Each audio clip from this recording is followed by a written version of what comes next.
નમસ્કાર, હું છું વિક્રમ વકીલ અને આપ જોઈ રહ્યા છો હોટલાઇન ન્યૂઝ. દિલ્હીમાં વિધાનસભાની ચૂંટણી હવે થોડા દિવસો દૂર છે, ત્યારે દિલ્હીનું રાજકીય વાતાવરણ ગરમ થઈ રહ્યું છે.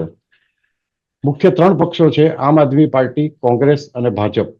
આ વખતે ત્રિપાખીય જંગ છે અને આમ આદમી પાર્ટી અને કોંગ્રેસ સાથે સમાધાન થયું નથી, એટલે ગઠબંધન થયું નથી. એટલે કારણે આખું ચૂંટણી યુદ્ધ ઇન્ટરેસ્ટિંગ બની રહ્યું છે. દિલ્હીની ચૂંટણી બાબતે આપણી સાથે આજે વાત કરશે જાણીતા પત્રકાર હિમાંશુભાઈ ભટ્ટ. હિમાંશુભાઈ, આપનું સ્વાગત છે. નમસ્કાર વિક્રમ.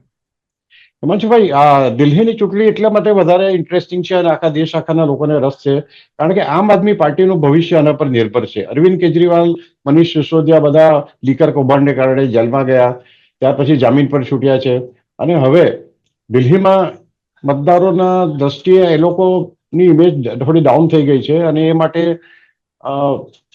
કોંગ્રેસ અને ભાજપ બંનેને આશા છે કે આ વખતે આમ આદમી પાર્ટીને હરાવી શકાશે. બીજી તરફ જાણીતા રાજકીય સમીક્ષકોનું એવું કહેવું છે કે રિયલ બેટલ તો ભાજપ અને આમ આદમી પાર્ટી વચ્ચે છે, કોંગ્રેસ ક્યાંય પિક્ચરમાં નથી. હિમાંશુભાઈ.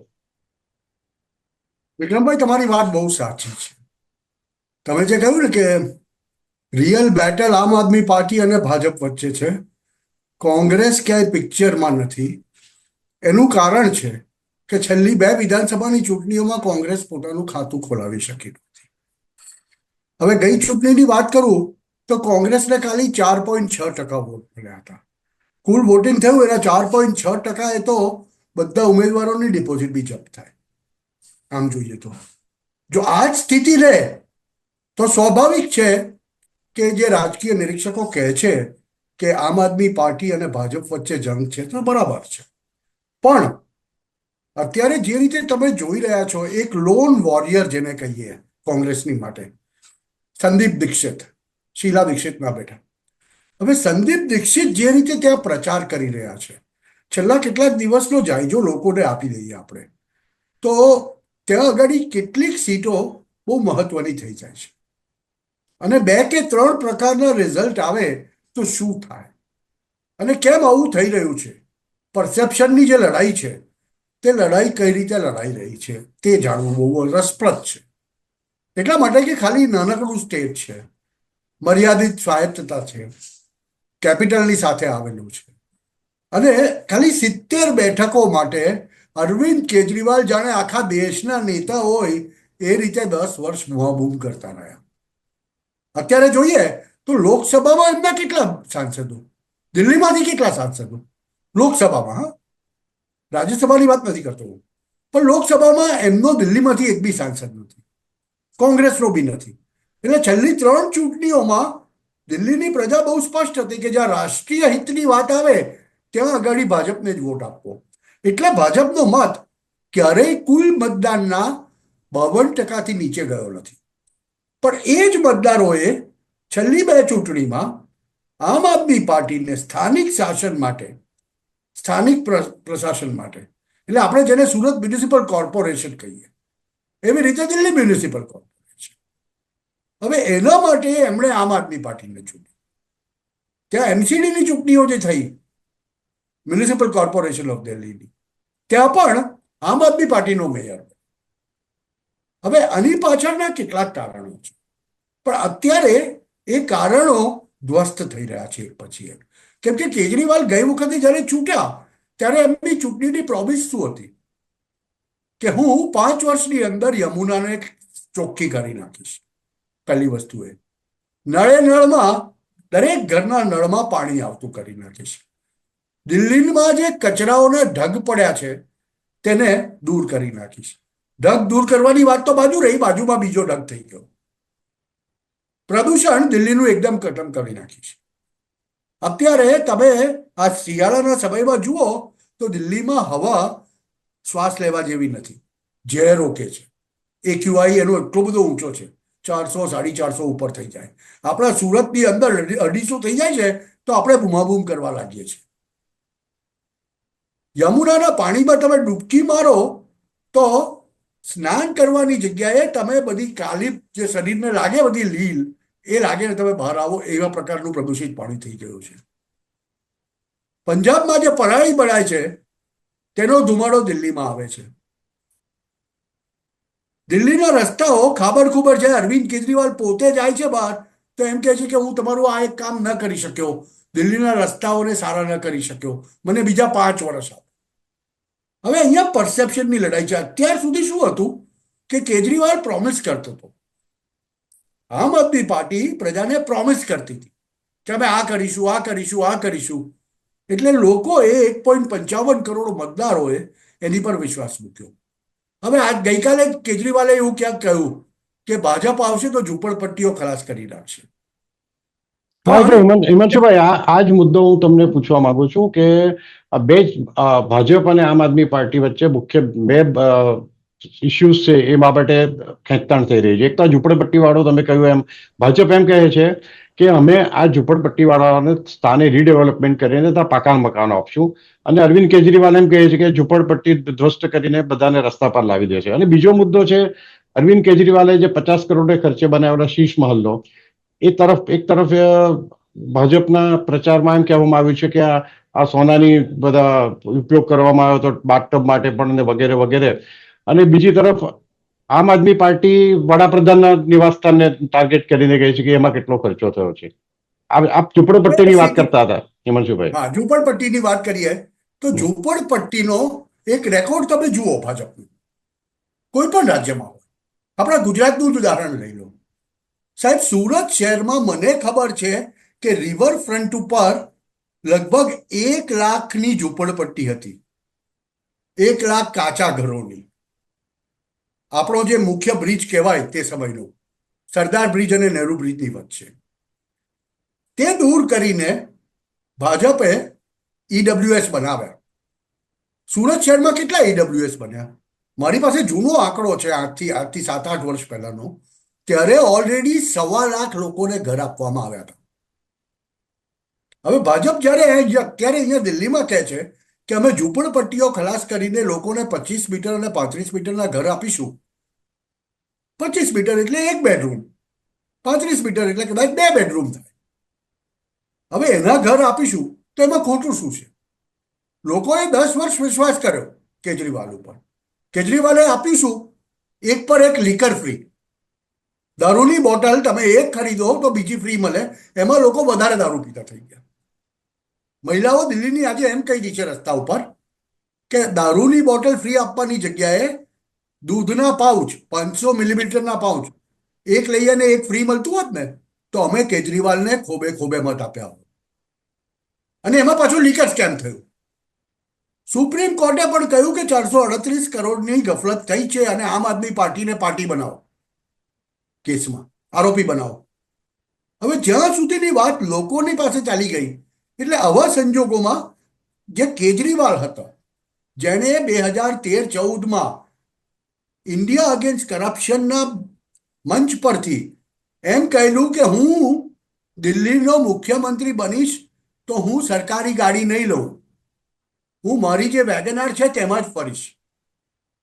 હું જો મુખ્યમંત્રી બનીશ તો સરકારી આવાસ નહીં લઉં, મારો જે 2 બેડરૂમનો ફ્લેટ છે તેમાં જ હું મારું જીવન વિતાવીશ. ક્યાં ગયું એ બધું? આજે મુદ્દા આવી રહ્યા છે 10 વર્ષના શાસન પછી, પણ જ્યારે તમે નથી કરી શક્યા ત્યારે પ્રજા જવાબ માંગે છે. અને સ્વાભાવિક છે, જવાબ માંગશે. એ લોકો કહે છે કે અમે દિલ્હીના મહિલાઓને મુસાફરી ફ્રી કરી આપી છે. પણ હું એનો સાક્ષી છું, હું વારંવાર દિલ્હી જતો હોઉં છું, વર્ષમાં 4 થી 5 વાર. મેં જોયું છે દિલ્હી મેટ્રોની બસો, એક બસની પાછળ 4 બસો જતી હોય અને બાકીની 3 ખાલી જ હોય. એટલે હિમાંશુભાઈ, તમે એમ કહેવા માંગો છો કે એન્ટી ઇન્કમ્બન્સી ફેક્ટરનો ફાયદો ભાજપને બહુ થશે, જ મોટું, પણ બહુ જ મોટું. ભાજપ પાસે કોઈ પોઝિટિવ કેમ્પેનના મુદ્દા ખરા? ભાજપ પાસે પોઝિટિવ નહીં કહી શકાય, ને પણ પોઝિટિવ પ્રતિરોધાત્મક કેમ્પેનમાં જે કેમ્પેનની વાત એની, કરીએ, હા, પોઝિટિવ નહીં. અથવા તો ચૂંટણી પણ ઢંઢોર આપણે કહીએ. હા, આ ચૂંટણી ઢંઢેરો હજુ બહાર નથી પાડ્યો, બરાબર? ચૂંટણી ઢંઢેરો બહાર પાડશે બરાબર. હમ. ત્યારે આ બધી વસ્તુઓ આવશે. પણ ભાજપના માઇનસ ખાતે 2-3 મોટી વસ્તુઓ છે. એક તો એમના મુદ્દાઓ શું છે?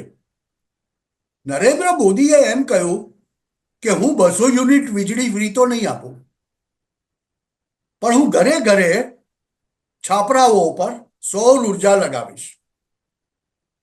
એનાથી તમે કમાઈ શકશો. એટલે આ જે સીધી ફાઇટ છે, તમને દેખાય છે કે એક તરફ ફ્રીબીનું કલ્ચર, એક તરફ વાત કરે છે કે 1000 રૂપિયા ફ્રી આપીશું, 2100 રૂપિયા ફ્રી આપીશું આપવાના. બીજી તરફ ભાજપ કહે છે અમે ફ્રી કશું નહીં આપીએ. એક તરફ કેજરીવાલ એમ કે છે હું 200 યુનિટ ગરીબોને ફ્રી વીજળી આપું, એમાં શું વાંધો થઈ જાય. આ બાજુ નરેન્દ્ર મોદી કહે છે હું તમને સોલર એનર્જીનો પ્લાન્ટ લગાવી આપું 1 કરોડ ઘરો ઉપર, એમાંથી તમને તમારી વીજળી તો ફ્રી મળે, સાથે તમે વર્ષની કમાણી પણ કરી શકો. હવે આ પ્રકારની ફાઇટ તમે જે કહ્યું ને, અને ભાજપનો સૌથી મોટો માઇનસ પોઈન્ટ શું છે ખબર છે? જેવી રીતે મોટા ભાગના રાજ્યોમાં, કે ભાઈ મધ્યપ્રદેશમાં જુઓ તો શિવરાજસિંહ પાટીલ હતા, રાજસ્થાનમાં જુઓ તો વસુંધરા રાજે સિંધિયા હતા, એવી રીતે દિલ્હીની અંદર અત્યારે ભાજપનો કોઈ ફેસ જેને કહી શકાય તે નથી. પણ એમણે મુદ્દો છે ને બનાવ્યો છે, એમણે મુદ્દો એને બનાવ્યો છે કે કેજરીવાલ ફરતા ફરતા કહે છે કે આતિશી તો કામ ચલાવ મુખ્યમંત્રી છે, હવે ચૂંટણી હું જીતીશ તો મુખ્યમંત્રી તો હું જ બનીશ. ભાજપ એને યાદ અપાવે છે કે સુપ્રીમ કોર્ટે તમને જ્યારે જામીન આપ્યા ત્યારે સુપ્રીમ કોર્ટે શું કહ્યું કે તમે કેબિનેટની મિટિંગમાં જઈ શકશો નહીં, તમે કોઈ પણ ફાઇલ જોઈ શકશો નહીં, તમે કોઈ પણ ફાઇલ પર હસ્તાક્ષર કરી શકશો નહીં, તમે મુખ્યમંત્રી આવાસની નજીક જઈ શકશો નહીં. આનો મતલબ શું થયો કે સુપ્રીમ કોર્ટે હજુ તમને બાઇજ્જત બરી કર્યા નથી, એટલે તમે ભલે ચૂંટાઈને આવો તો પણ તમે મુખ્યમંત્રી બની શકવાના નથી. અને સૌથી મોટી વાત તો ત્યાં આવી ગઈ છે વિક્રમભાઈ, કે અત્યારે આમ આદમી પાર્ટીના જે 2 ચહેરા બતાવાય છે, એક અરવિંદ કેજરીવાલનું, તો તમને નવાઈ લાગશે અત્યારે અરવિંદ કેજરીવાલ જે કોન્સ્ટિટ્યુઅન્સીમાંથી ચૂંટણી લડી રહ્યા છે ને, નવી દિલ્હી, એ નવી દિલ્હીમાંથી સુનીતા કેજરીવાલ 24માંથી 12 કલાક પ્રચાર કરે છે. એમને એટલો બધો ડર છે કે અહીંયાથી હારી જશે. એનું કારણ શું છે? એનું કારણ એ છે કે ભાજપે તેમની સામે પ્રવેશ વર્માને ઉભા રાખ્યા છે, સાહિબસિંહ વર્માના દીકરા છે, અને 1.5 લાખની કોન્સ્ટિટ્યુઅન્સીમાં જ્યાં હાર જીત 10 કે 15 હજાર વોટે થતી હોય, ત્યારે દિલ્હી જેવી બેઠક. બીજી વાત હિમાંશુભાઈ કે આ કોંગ્રેસ અને આમ આદમી પાર્ટીના કેટલાક મતદારો કોમન છે, એટલે એ સ્પ્લિટ થશે મતો, એનું વિભાજન થશે. જેમ કે લઘુમતી મુસ્લિમ મતદારો, કેટલાક ક્ષેત્રોમાં ઓબીસી મતદારો, જેને કેટલાક જગ્યાએ દલિત છે. તો એ કોંગ્રેસના જે વફાદાર મત બેંક ગણાતી કોંગ્રેસ એક જમાનામાં, ત્યાર પછી આમ આદમી પાર્ટીનું અસ્તિત્વ થયું અને ત્યારથી આમ આદમી પાર્ટીને મતદારો એની તરફ વળ્યા. તો આ હવે એનો ફાયદો પણ થોડો ભાજપની થશે. એક છેલ્લો સવાલ 2 મિનિટમાં આપણી પાસે છે કે આમાં કોંગ્રેસની પરિસ્થિતિ કેવી છે? કોંગ્રેસની પરિસ્થિતિ ગયા વખત કરતા સારી છે. એક જ સીટનું ઉદાહરણ આપીને હું તમને કહી દઉં. કાલકાજીની બેઠક છે, જેની ઉપર આજે વર્તમાન મુખ્યમંત્રી આતિશી માર્લેનાએ એનું ફોર્મ ભર્યું છે. આતિશી માર્લેના આપમાંથી લડે છે, તેની સામે રમેશ વિધુડી છે કે જે સનાતનનો પ્રચાર સતત કરે છે, અને કાલકાજીમાંથી રમેશ વિધુડીને હરાવવા એટલે લોડાના ચણા ચાવવા જેવી વાત છે. આખી લોકસભા બેઠક તે બહુ મોટા માર્જિનથી જીતત, અને એ 3ની સામે અલકા લાંબાને કોંગ્રેસ ઊભી કરી છે. આપણે માનીને ચાલીએ કે અલકા લાંબા ક્યારેય જીતશે નહીં, પણ અલકા લાંબાને પરંપરાગત કોંગ્રેસનો વોટ જે છે 10% બન્યો ને, તો એ 10% વોટ આતિશીનો પરાજય નક્કી કરશે. એટલે કદાચ જો મોટા પાયે કેટલાક પાર્ટીઓને આંચકા પણ લાગી શકે એમ બની શકે. તમે કહો છો એ પ્રમાણે આતિશી માર્લેના કદાચ હારે તો એ ખૂબ મોટો આંચકો હોય આમ આદમી પાર્ટી. એટલે મને લાગે છે કે હમણાંનું તો આપણે પરિસ્થિતિ જે જોઈ રહ્યા છે એમાં એવું લાગે છે કે કોંગ્રેસ કદાચ આઉટ ઓફ પિક્ચર છે, પણ એ પણ થોડું ઘણું દેખાવ સારો કરશે.